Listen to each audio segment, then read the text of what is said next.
Assalamualaikum warahmatullahi wabarakatuh.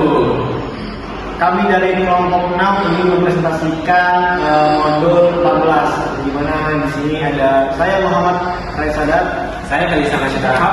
Saya Mbak Arif, saya Penny Amelia. Oke, tanpa berlama, langsung saja kita masuk ke materi. Ini yang pertama ada transportation of data, di mana lapisan transport bertindak sebagai penghubung antara aplikasi dan juga jaringan. Nah, fokusnya pada komunikasi logis antar aplikasi. Fungsi utamanya untuk melacak berbagai percakapan atau multiplexing, di mana membagi data menjadi segmen dan menambahkan informasi header.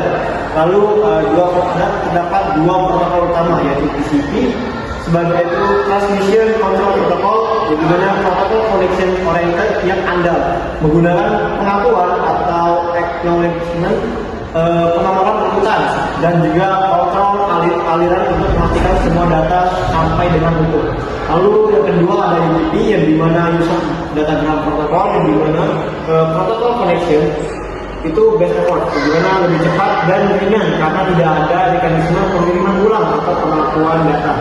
Lalu di sini masuk ke bagian 14.1.2 tentang TCP overview, di mana TCP berfokus pada andalan transmisi data, memastikan tidak ada paket yang hilang atau rusak. Nah, di sini ada beberapa bagian, yang pertama ada reliability, yaitu pengandalan, di mana TCP menjamin pengiriman dengan melacak segmen yang dikirim dan meminta pengiriman ulang jika segmennya hilang. Lalu connection oriented, yang dimana sebelum mengirim data TCP melakukan 3-way handshake, yang dimana ada SDN, SDN ACK, dan juga ACK untuk memastikan kedua pihak siap berkomunikasi. Lalu yang ketiga adalah flow control, di mana mengatur kecepatan pengiriman data agar tidak membebani penerima yang memiliki kapasitas pemrosesan terbatas. Yang terakhir ada partnering, di mana memastikan segmen data disusun kembali sesuai urutan aslinya meskipun data mungkin datang ke tujuan secara tidak berurutan di jalur internet. Oke, selanjutnya kami bahas Saya Celia Saputri dari kelas TRI 2A. Di sini kita masuk ke 14.3. Itu ada UDP. UDP adalah protokol transport yang bekerja dengan upaya terbaik dan bersifat ringan. UDP menawarkan segmentasi data yang mirip dengan TCP, tetapi tanpa menjamin keandalan atau kontrol aliran. Karakteristik utama dari fitur UDP meliputi data akan direkonstruksi sesuai urutan saat diterima, segmen yang hilang tidak akan dikirim ulang, tidak ada proses pembentukan sesi, dan pengirim tidak mendapat informasi mengenai ketersediaan sumber daya perangkat penerima. Lalu ada header UDP. Jadi UDP adalah protokol tanpa status atau stateless, yang artinya baik klien maupun server tidak melacak status sesi komunikasi mereka. Blok data pada lapisan ini disebut sebagai datagram. Protokol ini sangat cocok untuk pengiriman video dan suara langsung karena membutuhkan aliran data yang cepat dan toleran terhadap sedikit kehilangan data.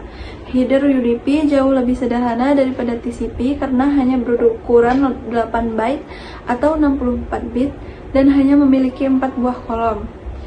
Selanjutnya yaitu color header UDP. Ada 4 kolom yang ada di header UDP berukuran 16 bit. Yang pertama ada port sumber, source port, digunakan untuk mengidentifikasi aplikasi asal pengirim berdasarkan nomor port. Yang kedua, pelabuhan tujuan, destination port, digunakan untuk mengidentifikasi aplikasi tujuan pada penerima.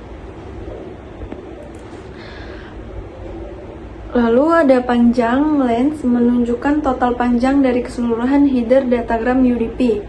Lalu yang keempat ada checksum, berfungsi untuk melakukan pengecekan jika terjadinya kesalahan, error checking pada data dan header datagram yang dikirim.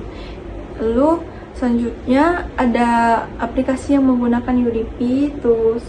Jadi ada 3 jenis aplikasi yang paling cocok menggunakan protokol UDP. Yang pertama, aplikasi video langsung dan multimedia yang membutuhkan minim penundaan, delay, seperti VoIP dan streaming video. Lalu yang kedua, aplikasi permintaan dan balasan sederhana, di mana transaksi datanya sangat sederhana. Contohnya adalah layanan DNS dan DHCP. Lalu yang ketiga, aplikasi yang menangani keandalannya sendiri, komunikasi satu arah yang tidak memerlukan kontrol aliran bawaan dari protokol transport. Contohnya adalah HTTP dan TFTP. Sekian dari saya, terima kasih. Ini saya akan melanjutkan baik, di sini saya akan melanjutkan pembahasan aplikasi kedua, yaitu port numbers. Yang pertama ada Individual Spirit Communication. Dalam jaringan komputer, satu perangkat dapat melakukan beberapa komunikasi secara bersamaan dengan perangkat atau layanan yang berbeda. Sistem komunikasi tidak saling bercampur. Sistem menggunakan port number untuk membedakan setiap proses. Dengan demikian, komputer dapat mengirim dan menerima banyak data pada waktu yang sama tanpa terjadi kesalahan. Lalu ada socket pairs. Socket pairs adalah kombinasi nomor IP dan nomor port pada pengirim serta penerima yang digunakan untuk mengidentifikasi satu sesi komunikasi secara umum. Lalu ada port number groups. Nomor port dibagi menjadi 3 kelompok utama, yaitu route nodes digunakan untuk layanan umum seperti HTTP, HTTPS, dan FTP. Lalu ada register port digunakan oleh aplikasi tertentu yang terdaftar.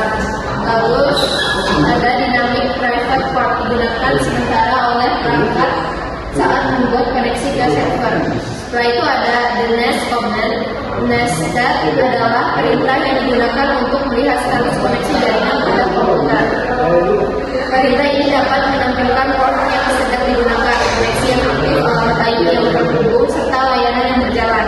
Netstat sering digunakan untuk menganalisis masalah jaringan dan memeriksa keamanan sistem. Baik, segitu saja dari saya, akan dilanjut oleh teman saya.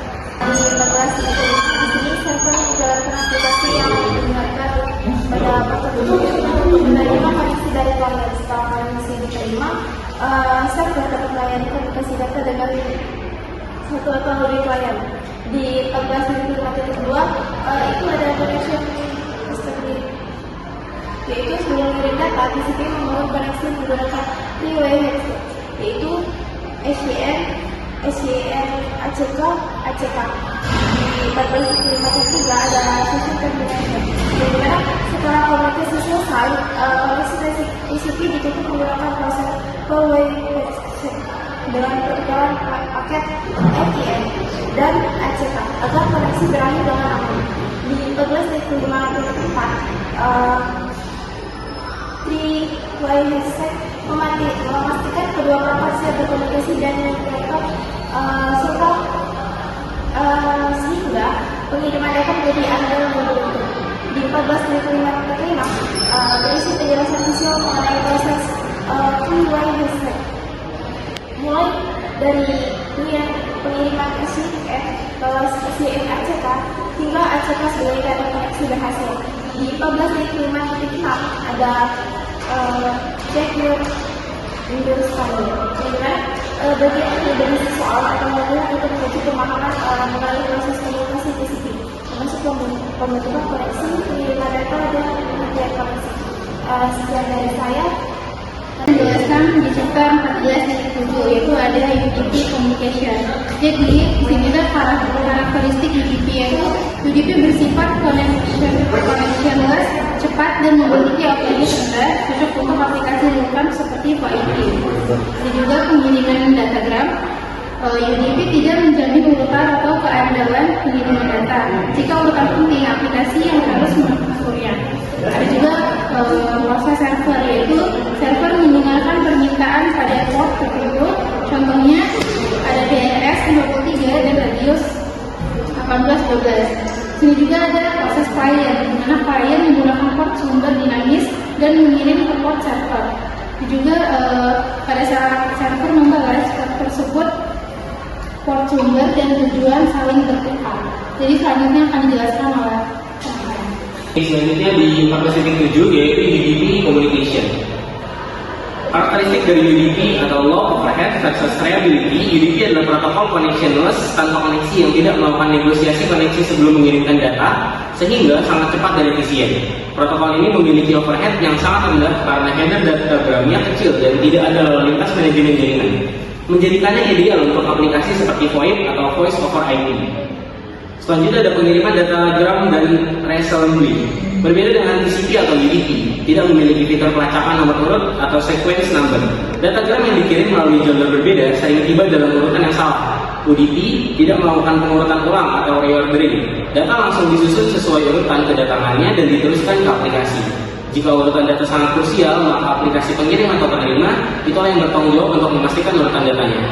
Selanjutnya ada proses server dan permintaan. Aplikasi server berbasis UDP menggunakan nomor port yang sudah ditentukan, well known atau register, untuk mendengarkan permintaan. Contohnya adalah server Radius menggunakan port 1812 untuk authentication, sementara DNS menggunakan port 53. Selanjutnya ada proses client. Komunikasi dimulai oleh klien yang secara dinamis memilih port sumber dari rentang yang telah tersedia untuk transaksi tersebut. Nomor port tujuan adalah port yang dikaitkan dengan aplikasi server. Saat server membalas permintaan klien, nomor port sumber dan tujuan pada header datagram dibalik. Mungkin sekian informasi dari kami. Mohon maaf jika ada salah kata atau salah dalam penyampaian informasi. Kami akhiri. Wassalamualaikum warahmatullahi wabarakatuh.